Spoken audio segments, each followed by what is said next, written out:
Hello, എല്ലാ കൂട്ടുകാർക്കും നമസ്കാരം.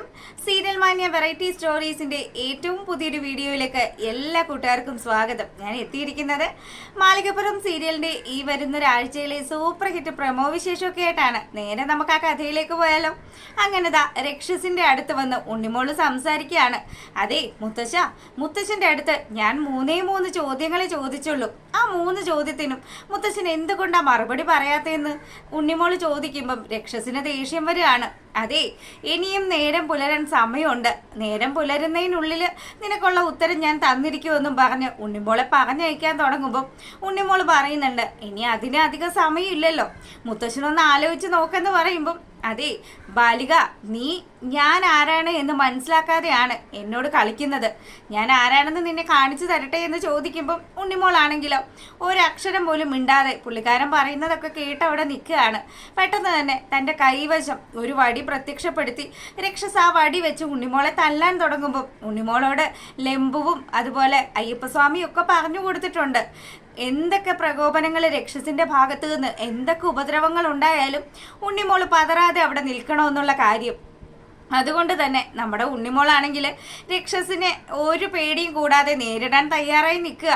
തൻ്റെ കയ്യിലിരിക്കുന്ന വടി അത് കത്തുന്ന കാഴ്ചയൊക്കെ ഉണ്ണിമോൾ കാണുമ്പം ചെറിയ രീതിയിലൊക്കെ പേടിയുണ്ടെങ്കിലും ഉണ്ണിമോൾ ഒരു തരി പോലും പുറകോട്ട് മാറാതെ നിൽക്കുമ്പം രക്ഷസാണെങ്കിലോ അവളെ തല്ലാൻ ആ വടി ഊങ്ങുകയാണ്. ആ സമയം തന്നെ ഭഗവാന്റെ കാരുണ്യം കൊണ്ട് ആ വടി അപ്രത്യക്ഷമായി പോവുകയാണ്.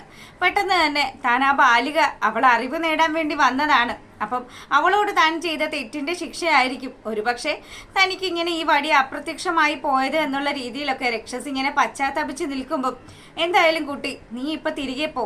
നേരം പുലരാനായിട്ട് ഇനിയും സമയമുണ്ട്. ആ സമയത്തിനുള്ളിൽ നീ ചോദിച്ച ചോദ്യങ്ങൾക്കുള്ള ഉത്തരം ഞാൻ തന്നിരിക്കുമെന്നും പറഞ്ഞ് ഉണ്ണിമോളെ പറഞ്ഞയക്കുകയാണ് രക്ഷസ്. പിന്നീടാണെങ്കിലും രക്ഷസ് അങ്ങനെ നിൽക്കുന്ന ആ ഒരു സമയത്ത് പുള്ളിക്ക് മുന്നിലേക്ക് ഒരു അശരീരി വരികയാണ്. പുള്ളിക്കാരൻ്റെ പ്രപിതാമഹനായിട്ടുള്ള ജാതവേദൻ്റെ അശരീരിയായിരുന്നു അത്. അപ്പം വിഷ്ണുദത്ത, നിനക്ക് ഇത്രയും ചെറിയൊരു കാര്യം പോലും ചെയ്യാൻ സാധിക്കുന്നില്ലേ എന്നുള്ളൊരു ചോദ്യം കേൾക്കുമ്പോഴത്തേക്കിനും രക്ഷസാണെങ്കിലോ എനിക്ക് അങ്ങനെ ഒരു തെറ്റ് പറ്റിപ്പോയി. ഞാനാണെങ്കിൽ സർവജ്ഞാനിയാണെന്ന് വിചാരിച്ച് വെച്ചിരിക്കുമായിരുന്നു. പക്ഷേ എനിക്കും ഒരുപാട് പോരായ്മകളുണ്ട് എന്നുള്ള രീതിയിലൊക്കെ രക്ഷസും സംസാരിക്കുമ്പം ഇനി നിനക്ക് തേവാരപ്പുരയുടെ ചുമതലയ്ക്കുള്ള യോഗ്യതയില്ല. അതുകൊണ്ട് നീ ഇന്നും നേരം പുലരുന്നതിനുള്ളിൽ ബാലികയുടെ സംശയം തീർത്തു കൊടുക്കണം. അത് തീർത്തു കൊടുത്തില്ലെങ്കിൽ ഉറപ്പായിട്ടും നീ ഇനി വീണ്ടും ശിലയിലേക്ക് മടങ്ങണം എന്നുള്ളൊരു അരുൾപ്പാടുണ്ടാകുമ്പോഴത്തേക്കിനും രക്ഷസാണെങ്കിലും ഇനി താൻ എന്ത് ചെയ്യും? താൻ ഇതെല്ലാം രേഖപ്പെടുത്തി വെച്ചിരിക്കുന്ന ഗ്രന്ഥങ്ങളൊക്കെ ആ തമ്പുരുവിൻ്റെ കൈവശമാണ് ഉള്ളത്. തമ്പുരു ആ ഗ്രന്ഥങ്ങൾ തരാതെ തനിക്ക് ഒരു കാരണവശാലും ഉണ്ണിമോൾക്കുള്ള ഉത്തരം കൊടുക്കാൻ സാധിക്കില്ല. അങ്ങനെ രക്ഷസ് വിഷമിച്ച് നിൽക്കുന്ന ആ ഒരു സമയം നമ്മുടെ അയ്യപ്പസ്വാമി അവിടെ പ്രത്യക്ഷപ്പെടുകയാണ്. അപ്പം ഭഗവാന്റെ മുന്നിൽ, ഭഗവാനെ, ഞാനിപ്പം വലിയൊരു പ്രശ്നത്തിലാണ് പെട്ടിരിക്കുന്നത്, എനിക്ക് അതിനുള്ള ഒരു ഉത്തരം തരണം, ദയവ് ചെയ്ത്, അങ്ങ് ആപത് ബാന്ധവനല്ലേ, അതുകൊണ്ട് എന്നെ സഹായിക്കണമെന്നും പറഞ്ഞ് രക്ഷസ് നമ്മുടെ അയ്യപ്പസ്വാമിയുടെ കാൽക്കൽ വീഴുമ്പം രക്ഷസിനോട് അയ്യപ്പസ്വാമി തമ്പുരുവിനെ കുറിച്ച് സംസാരിക്കുകയാണ്. ബാലിക അത് കണ്ടും അതുപോലെ അതിൻ്റെ ഉത്തരം വായിച്ചും പറഞ്ഞു തരണം. അതിനുവേണ്ടി അവളുടെ ശബ്ദവും അതുപോലെ കണ്ണിൻ്റെ കാഴ്ചയും തിരികെ കൊടുക്കണം എന്നുള്ളൊരു നിർദ്ദേശമാണ് അയ്യപ്പസ്വാമി നൽകുന്നത്. അതുകൊണ്ട് ആദ്യം മനസ്സോടു കൂടിയാണെങ്കിൽ കൂടിയും ഇപ്പം ഇതിന് ഉത്തരം പറഞ്ഞില്ലെങ്കിൽ ഉറപ്പായിട്ടും നമ്മുടെ ബ്രഹ്മരക്ഷസിന് പഴയതുപോലെ ഒരു ശിലയിലേക്ക് പോവേണ്ടി വരും. ആ ശിലയിലേക്ക് പോയി കഴിഞ്ഞാൽ പുള്ളിക്കാരൻ ബന്ധനസ്ഥനായി പോകും എന്നുള്ളൊരു പേടിയൊക്കെ ഉണ്ട്. അതുകൊണ്ട് ഇനിയിപ്പോൾ തമ്പുരുവിനോട് അങ്ങനെ ചെയ്തു കൂട്ടിയതെല്ലാം, ആ തെറ്റുകൾക്കെല്ലാം ഒരു പ്രായച്ചിത്വം ആകുമല്ലോ എന്ന് വിചാരിച്ചുകൊണ്ട് രക്ഷസ് അയ്യപ്പസ്വാമി പറഞ്ഞ കാര്യങ്ങൾ കേൾക്കുകയാണ്. അങ്ങനെതാ നമ്മുടെ ഉണ്ണിമോളും ലംബുവും അതുപോലെ ബാവയും ഒക്കെ ആഗ്രഹിച്ചിരുന്നത് പോലെ തമ്പുരുവിന് ശബ്ദവും കാഴ്ചയും തിരികെ ലഭിക്കുവാണ്. ഈ സമയത്താണെങ്കിലോ അന്നപൂർണേശ്വരി ദേവി ക്ഷേത്രത്തിൽ എത്തണമെന്നും അവിടെ ചെന്ന് ഈ ബാലികയുടെ അച്ഛനും അമ്മയും ഒരുപാട് വിഷമിക്കുന്നുണ്ട്, അവരെ കാണണമെന്നും ഉള്ള കാര്യങ്ങളും സാക്ഷാൽ അന്നപൂർണേശ്വരി ദേവിയെ കണ്ട് സംസാരിക്കണം എന്നുള്ള കാര്യങ്ങളും ഒക്കെ മണികണ്ഠസ്വാമി പറഞ്ഞയക്കുമ്പോഴത്തേക്കിനും രക്ഷസിന് മറ്റു നിർവാഹമില്ല. രക്ഷസ് നമ്മുടെ അയ്യപ്പസ്വാമിക്ക് അടിമപ്പെട്ടു ഭഗവാൻ പറയുന്ന കാര്യങ്ങളൊക്കെ ചെയ്യുകയാണ്. ക്ഷേത്രത്തിലെത്തിയ അന്നപൂർണേശ്വരി ദേവിയെ കണ്ട ബ്രഹ്മരക്ഷസ് കാര്യങ്ങളൊക്കെ അവതരിപ്പിക്കുകയാണ്. എനിക്ക് എൻ്റെ സിദ്ധി പഴയതുപോലെ തിരികെ തരണം. ഞാനാണ് അത് ഇത്രയും കാലവും തേവാരപ്പുരയുടെ കാവൽക്കാരനായി നടന്നിരുന്നത്. അതുകൊണ്ട് എന്നെ പഴയതുപോലെ ശിലയിലേക്ക് ആക്കരുത് ദേവി എന്നുള്ളൊരു അപേക്ഷ സാക്ഷാൽ അന്നപൂർണേശ്വരി ദേവിക്ക് മുന്നിൽ രക്ഷസ് പറയുമ്പം രക്ഷസാണെങ്കിൽ പ്രാർത്ഥനയും കാര്യങ്ങളും ഒക്കെ ആയിട്ട് അവിടെ നിൽക്കുന്ന സമയം അമ്മ കനിയാണ്. ശരിക്കും പറഞ്ഞാൽ ആ അമ്മ ഏതൊരാളുടെയും കണ്ണുനീരൊപ്പുന്ന ഒരു അമ്മ തന്നെയാണ്. അതുകൊണ്ടാണല്ലോ നമ്മുടെ ഉണ്ണിമോളുടെ പോലും ഒരുപാട് ദോഷങ്ങളൊക്കെ ആ ദേവീക്ഷേത്ര നടയിൽ വന്നത് കൊണ്ട് മാറിയത്. അങ്ങനെ രക്ഷസിനും അങ്ങനെയുള്ള ഒരു നേട്ടം കിട്ടുകയാണ്. അപ്പോൾ പുള്ളിക്കാരൻ അവിടുന്ന് നേരെ മനയിലേക്ക് തിരിച്ചു പോകുമ്പോൾ നമ്മുടെ തമ്പുരുവിനെയും കൂട്ടി ഉണ്ണിമോളും അതുപോലെ അയ്യപ്പസ്വാമിയും ഒക്കെ ക്ഷേത്രത്തിലെത്തുകയാണ്. അവിടെ നാമജപവും അതുപോലെ കണ്ണീരോട് കൂടിയും കഴിയുന്ന തമ്പുരുവിൻ്റെ അമ്മയെ സമാധാനിപ്പിക്കാൻ വേണ്ടിയാണ് അവരവിടെ എത്തിയിരിക്കുന്നത്. അപ്പം തൻ്റെ മകൾക്കിപ്പോൾ കാണുകയും ചെയ്യാം, സംസാരിക്കുകയും ചെയ്യാം എന്ന് മനസ്സിലാക്കുമ്പം മല്ലികയുടെ മനസ്സും ഹൃദയവും ഒക്കെ നിറയാണ്.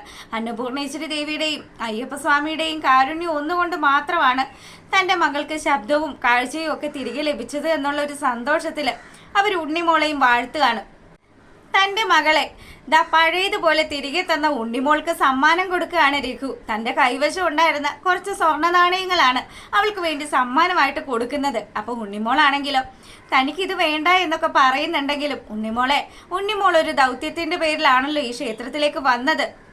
ഉണ്ണിമോളൊന്ന് ആലോചിച്ച് നോക്കെന്നും പറഞ്ഞ് മുത്തശ്ശി ഉണ്ണിമോളെ ഓരോ കാര്യങ്ങളും പറഞ്ഞ് ചിന്തിപ്പിക്കുകയാണ്. അപ്പോൾ പെട്ടെന്ന് തന്നെ നമ്മുടെ മുത്തശ്ശിയും ഉണ്ണിമോളും കൂടി എന്തുകൊണ്ടാണ് അന്നപൂർണേശ്വരി ദേവി ക്ഷേത്രത്തിൽ എത്തിയതെന്നും അങ്ങനെ ഉണ്ടായ സ്വപ്ന ദർശനത്തിൻ്റെ കാര്യങ്ങളും തിരുമേനി നാണയത്തുട്ടികളും അതുപോലെ തന്നെ അവിടെ കിട്ടിയ സ്വർണ്ണ നാണയങ്ങളും ഒക്കെ എടുത്ത് ഭഗവാന് വേണ്ടി ഒരു മാല പണിയിക്കാൻ ശ്രമിച്ച കാര്യങ്ങളും ഒക്കെ ഉണ്ണിമോളും മുത്തശ്ശിയും കൂടി ഓർത്തെടുക്കുകയാണ്. അപ്പോൾ ഉണ്ണിമോൾക്ക് മനസ്സിലായി തൻ്റെ കൈവശം പണം ഇല്ലെങ്കിലും തനിക്ക് ഭഗവാന് വേണ്ടിയിട്ടുള്ള തിരുവാഭരണമൊക്കെ ഉണ്ടാക്കാൻ സാധിക്കുമെന്നുള്ള കാര്യം. അങ്ങനെ വളരെ സന്തോഷത്തിൽ നമ്മുടെ ഉണ്ണിമോളാണെങ്കിൽ എന്നാൽ ഇത് കൊണ്ടുപോയി ഭഗവാന്റെ നടയിൽ സമർപ്പിക്കാം, ഭഗവാന് വേണ്ടുന്ന തിരുവാഭരണങ്ങളെല്ലാം ഈ സ്വർണ്ണ നാണയങ്ങളും ഈ സ്വർണ്ണാഭരണങ്ങളും ഒക്കെ കൊണ്ട് ഉണ്ടാക്കാൻ സാധിക്കുമല്ലോ എന്നും പറഞ്ഞു ഉണ്ണിമോളും മുത്തശ്ശിയും കൂട്ടി തിരികെ പോവാണ്. അപ്പം അവിടെ ചെന്ന് നമ്മുടെ അയ്യപ്പസ്വാമി ക്ഷേത്ര നടയിൽ ചെന്ന് തിരുമേനിയോട് കാര്യങ്ങളൊക്കെ പറഞ്ഞു ഉണ്ണിമോള് കാര്യങ്ങൾ പറഞ്ഞതും തിരുമേനിയാണെങ്കിൽ ഒരുപാട് സന്തോഷമായി. കുട്ടിക്ക് മാത്രമേ ഇതൊക്കെ ചെയ്തു തീർക്കാൻ സാധിക്കുകയുള്ളൂ. എന്തായാലും ദേവകിയമ്മ, നിങ്ങൾ വിചാരിക്കുന്നത് പോലെ തന്നെ നിങ്ങളുടെ കൊച്ചുമകള് ഒരുപാട് ദൈവാധീനമുള്ള ഒരു കുട്ടി തന്നെയാണ്. ഇപ്പം തന്നെ കണ്ടില്ലേ, ഭഗവാൻ ഒരു മാല വേണമെന്ന് മാത്രമേ ഞാൻ ആഗ്രഹിച്ചുള്ളൂ.